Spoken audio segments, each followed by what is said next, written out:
Breaking news national dam safety chairman Anil Jain నేడు Srisailam dam ను పరిశీలించనున్నారు. విజయవాడలో జరిగిన ప్రాజెక్టుల సమీక్ష అనంతరం ఆయన శ్రీశైలానికి బయలుదేరారు. ఆయనతో పాటు CWC central soil and material research station నిపుణుల బృందం కూడా శ్రీశైలం డ్యామ్ పరిశీలించనున్నారు. డ్యామ్ సేఫ్టీపై అధికారులు నివేదిక రూపొందించనున్నారు. 2009లో వచ్చిన వరదల కారణంగా డ్యామ్ ముందు భాగంలో భారీ గొయ్యి ఏర్పడింది. అలాగే ఫ్లంజ్ పూల్ దెబ్బతినటం వల్ల డ్యామ్ ప్రమాదం పొంచి ఉందని చెప్పి కూడా అధికారులు గుర్తించారు. నిపుణుల అభిప్రాయాలను దృష్టిలో పెట్టుకుని అటు ఏపీ ప్రభుత్వం శ్రీశైలం డ్యామ్ పై ప్రత్యేక దృష్టి పెట్టింది.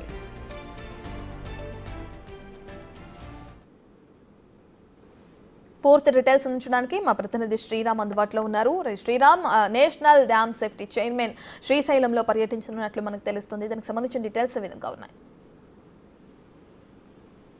జాతీయ ప్రాజెక్ట్ అయినటువంటి శ్రీశైలం జలాశయానికి ఫ్లడ్ ఫ్లో ఎఫెక్ట్ ముప్పు పొంచి ఉన్నట్లుగా జాతీయ ప్రపంచ బ్యాంకు గతంలో పర్యటించిన సమయంలో ఏదైతే పర్యటించినటువంటి సమయంలో అనేక రిపోర్ట్లు ఇవ్వడం జరిగింది. అయితే ఈ ప్రాజెక్టు గతంలో 1963లో అప్పటి ప్రధాని జవహర్లాల్ నెహ్రూ జాతీయకి అంకితం చేయడం జరిగింది. 2 తెలుగు రాష్ట్రాలకి సాగునీటి అవసరాలను తీర్చేటటువంటి ఈ ప్రాజెక్ట్ ఏదైతే ఉందో ఇటీవల దాదాపుగా 2 సార్లు ఫ్లడ్ సంబంధించినటువంటి ప్రాబ్లం ఏదైతే ఉందో 1984లో 2009 భారీ వర్షాలకు దాదాపుగా భారీ గొయ్యి ఏర్పడడం జరిగింది. డ్యామ్ నుండి అలలుగా ఎగిసిపడుతున్నటువంటి నీరు ఏదైతే ఉందో అది కంప్లీట్ గా దాదాపుగా డ్యామ్ సమీపంలో 120 అడుగుల లోతు డెప్త్ను దాదాపు పొడుగు 400 మీటరు వెడల్పు 300 అడుగుల మేర దాదాపుగా ఈ డ్యామ్ కు ప్రమాదం పొంచి ఉందని ఇప్పటికే ప్రపంచ బ్యాంకు నివేదికలు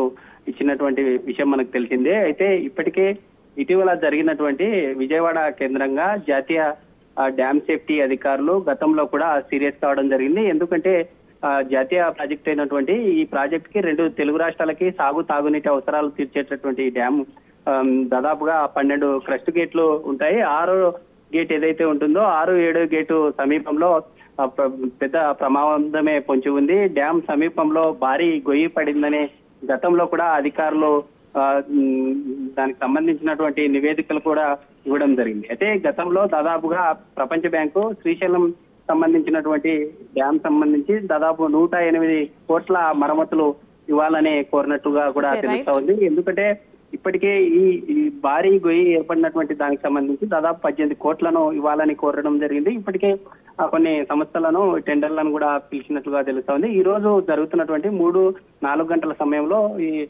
కేంద్ర కమిటీ సభ్యులందరూ అక్కడికి చేరుకోవడం జరుగుతుంది. అక్కడ జరిగినటువంటి వాటన్నిటిపై అక్కడ ఉండే అధికారులతో ఆరాధిస్తున్నట్లుగా తెలుస్తోంది. Right, thank you Sriram.